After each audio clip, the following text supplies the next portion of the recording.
ఎలా ఉంది 5 సంవత్సరాలు జగన్ గారి పరిపాలన ఎలా ఉంది? చాలా బాగుంది. అంటే అంటే అతను చేస్తున్నాడండి, మంచి పనులు చేస్తున్నాడు.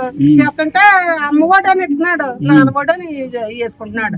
తాగుబోతోళ్ళు ఎక్కువైపోయి బాగా కల్తీ సారాలు కల్తీ మందులు పెట్టి చదువు కాటికి పంపేస్తున్నాడు. ఇంకా ఓటేసి కూడా ఇంకా లేకుండా చేసేస్తున్నాడండి. ఒంటరిగా పోటీ చేస్తున్నారు, చేయమనండి. మాకు వద్దే, మాకు మంచిదే కదండి. మరి అదే రావాలని అనుకుంటున్నామండి మేము. పెడాపురంలో గట్టిగా పోటీ ఉంది, మా మండలం అంతా అతనికే వేస్తామండి. అతనికే వేస్తారు అంతే. ఏం చేస్తుంటారు మీ వారు? ఏం చేస్తుంటారు? లారీ డ్రైవర్ అండి. మాకు ఏం ఉపకారం చేయలేదండి జగన్. లారీ డ్రైవర్లు అన్నది వ్యాపారం లేకుండా చేసాడు. మా అన్ని ఆ తాకట్లు పెట్టుకుని తింటే పని. మేము బయటకు వెళ్ళి వాళ్ళం గట్టా కదండి. ఆడమగా కట్టబడి వాళ్ళకి పెట్టాడు అతను పథకాలు. మాకెందుకండి, మా తల మీద ఇంటికి లెక్కెట్టుకోలేని రూపాయలు తెచ్చి పంచిపెట్టి మమ్మల్ని మట్టం చేసాడండి. లారీ వ్యాపారాలు లేవు, ఏమీ లేవు. ఇలా బతుకుతున్నామండి. మరి ఏం చెయ్యం, మేము బయటకు వెళ్ళి వాళ్ళం గట్టా కాదు. అతను ఇట్లా వస్తే మాకు ఏదైనా ఉపకారం ఉందని అనుకుంటున్నామండి. డబ్బులు గట్టా మాకు ఇప్పటికి మేము ఎన్ని ఏళ్ళు అవిందో, 30 ఏళ్ళు అవిందో, 40 ఏళ్ళు అవిందో మా పెళ్ళి అవి మేము ఎవరి దగ్గర రూపాయి ఇచ్చుకోలేదండి. మాకు ఎవరి రూపాయి వద్దండి. మాకు ఇతను వస్తే చాలండి. మా కాపుల్లో మాకు మా మనిషి అన్న మనిషి వస్తే చాలండి. కేజీ బంగారు ఇస్తే ఇచ్చి వాళ్ళకి ఇచ్చుకుంటాడండి. ఆ తెచ్చుకుని ఇలాంటి మాకు ఇస్తున్నామని తెచ్చుకుని ఇంకొకరు తింటారండి. అది మాకు చెందదండి. అతను ఎత్తే వచ్చు కానండి, ఇచ్చినా కూడా మాకేం చెందదు. మాత్రం వేస్తామండి. ఎవరు ఇవ్వని ఓపోని మాకు ఏమి లేకుండా చేసేని జగన్ అందుకే వేస్తాం.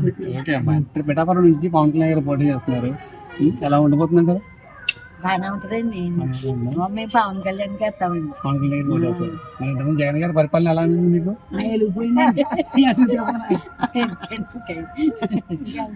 మేము ఎత్తమైతే పవన్ కళ్యాణ్కి వేస్తామండి. ఇప్పుడు అదే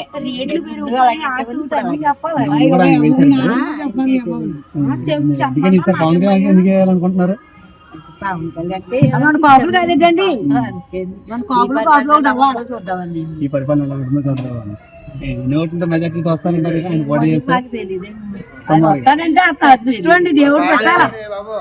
దేవుడు దయ్యం లేదు, మనం వెళ్ళాలనే అందరూ కోరుకుంటున్నామండి. మరి మీకు ఆయన వస్తే మీకు మంచి చేస్తారు అనిపిస్తుందా? చేస్తారండి, కాపులు అనుకుంటున్నామండి రావాలండి.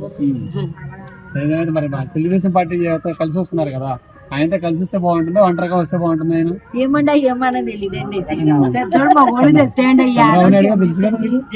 ఆయనతో పాటు ఇప్పుడు పొత్తు పెట్టుకొని వస్తున్నారు కదా, మరి ఆయనతో పాటు పొత్తు పెట్టుకుని రావడం మంచిదే అంటారా? మీరు మాత్రం ఓటు మాత్రం ఆయనకే వేస్తారు, పవన్ కళ్యాణ్కి వేస్తాం. పవన్ కళ్యాణ్ వేస్తారు. మీరమ్మా? ఎందుకని ఆయనకి? ఏమోండి, మా నాని అదేమంటాడు అదే, మా పిల్లలందరూ అదేమంటారండి, మేము అదే వేస్తామండి. ఎలా ఉంది 5 సంవత్సరాల పరిపాలన అయింది? ఫస్ట్ నుంచి వస్తున్నాయి కదండి పింఛన్. ఇప్పుడు వస్తాయి ఎప్పటి నుంచి వస్తున్నాయి, మా ఆయన చచ్చిపోయిన కాదు నుంచి. చంద్రబాబు హయాంలో కూడా వచ్చాయా? అప్పుడు వచ్చాయా? మరి ఈసారి పిఠాపురం నుంచి పవన్ కళ్యాణ్ గారు పోటీ చేస్తున్నాడు కదా, ఎవరికి వెళ్దాం అనుకుంటారు? ఎవరికి వెళ్తారు అనుకుంటున్నారు? పవన్ కళ్యాణ్ బాగుంటుందని అనుకుంటున్నాను. ఎందుకని ఆయన మీద అంత నమ్మకం? నమ్మకం ఎప్పటి నుంచో ఉందండి, కానీ నమ్మకం ఉండట్లేదు. నమ్మకం ఎప్పటి నుంచో ఉంది, కానీ రానిస్తలేదు. ఇంకా ఉంటారు కదండి పెద్ద పెద్దోళ్ళు అందరూ, దానివల్ల అలా పోతుంది అంతే. మరి ఈసారి పోయినసారి ఎవరికి వేసారు ఓటు మీరు? పోయినసారి జగన్కి వేసామండి. జగన్కి వేసారు, అబద్ధాలు లేకుండా చెప్పేస్తున్నాను. మరి ఈసారి